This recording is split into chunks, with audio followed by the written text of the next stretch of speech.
Our kids always respond well. Um, I think I found out a lot about this team after the Drexel game and playing Liberty on the road. That wasn't an easy game at all. Uh, you go to a neutral site tournament. Last thing you expect to do is play the home team on their home court. And then go from that game to the Wake Forest game, and then obviously we went on a stretch. But you learn not to overreact to games, regardless. You know, um, and I do. I'm always telling our kids about this is what happens in college basketball. Duke loses at Boston College. Duke loses to NC State.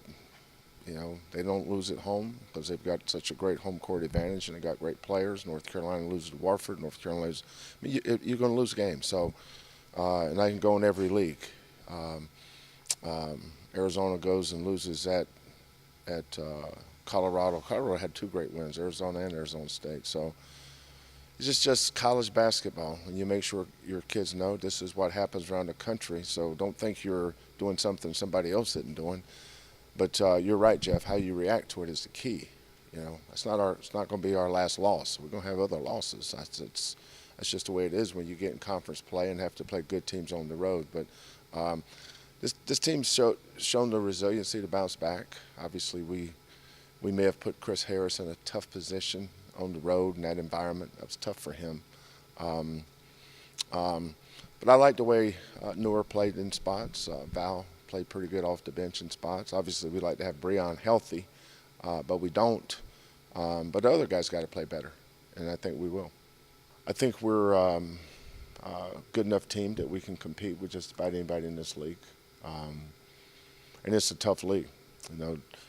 I look what Dunleavy's done at Tulane, what Frankie's done at Tulsa. Just those two teams jump out to me that how much better they are this year than last year. Tulsa could easily be 4-0. They started off 3-0 with a great win at Tulane, and they're up 9 in the second half at Memphis the other day. And I think Tubby's team grew up a lot in that second half. So,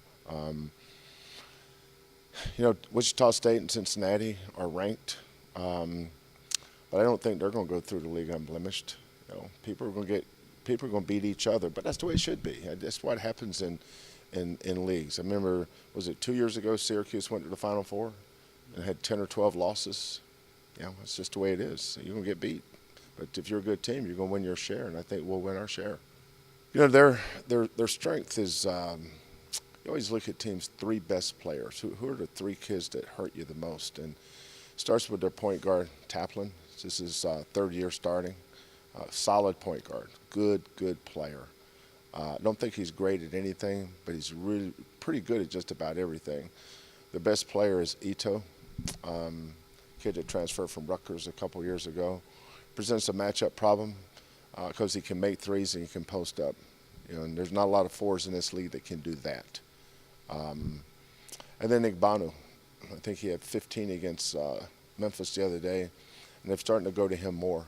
They present a problem for us because we're an active post-defensive team. We like to double team a lot down there. But it's a lot easier to double team the post when they have a double low post because you're just moving from block to block or dunk spot to dunk spot. But the E2 plays are behind the three-point line a lot, and that presents a challenge. So that's a big part of our preparation this week.